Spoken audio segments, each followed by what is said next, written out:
দিনাজপুরের বিরামপুর উপজেলার কাটলা ইউনিয়নের রামচন্দ্রপুর গ্রামের আসাদুল ২০১৬ সালে বিয়ে করেন।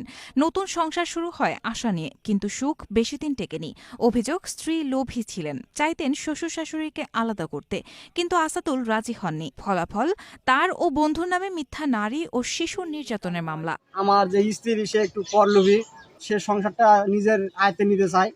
এমন অবস্থায় আমি না স্বীকার করলে আমি ভাবি যে আমার বাপ মাকে আমি যদি ভিন্ন হই বা করি, তাহলে কে কে খাওয়াবে।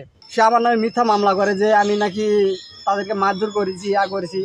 এক কথায় নারী নির্যাতন, নারী শিশু মামলা দিচ্ছি। পুলিশের ভয়ে শুরু হয় আসাদুলের পালিয়ে বেড়ানোর জীবন। মাঠে জঙ্গলে অজপাড়াগায়। তখনই মনে পড়ে যায় সেই ডিসকভারি চ্যানেলের দৃশ্য। শুরু হয় অদ্ভুত এক লড়াই। গাছের পাতা, পোকামাকড়, এমনকি ছোট সাপও হয়ে ওঠে তার বেঁচে থাকার খাবার। রাত হোক দিন হোক, সব সময় নদীর ধার, জঙ্গল, সব জায়গায় ঘুরে বেড়াতাম।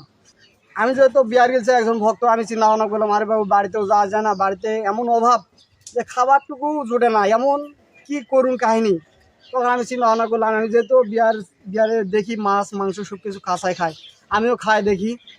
তখন তার অনুপ্রেরণায় আমিও শুরু করলাম মাছ। প্রথমে মাছ দিয়ে শুরু করেছি, তারপরে ব্যাঙ, শামুক, কাঁকড়া, যত যা আছে আমিও অলরেডি সব কিছু তখন খাই ফেলছি। সমাজ থেকে পাগল বলে এড়িয়ে যায় সেই আসাদুল আজ অনেকের কাছে অনুপ্রেরণা।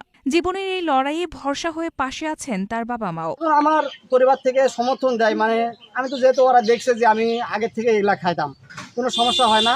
তো এখন টিভির পর্দায় নয়, বাস্তবের মাটিতে দাঁড়িয়েই এ যেন এক রিয়েল লাইফ সার্ভাইভার। আসাদুলের গল্প মনে করিয়ে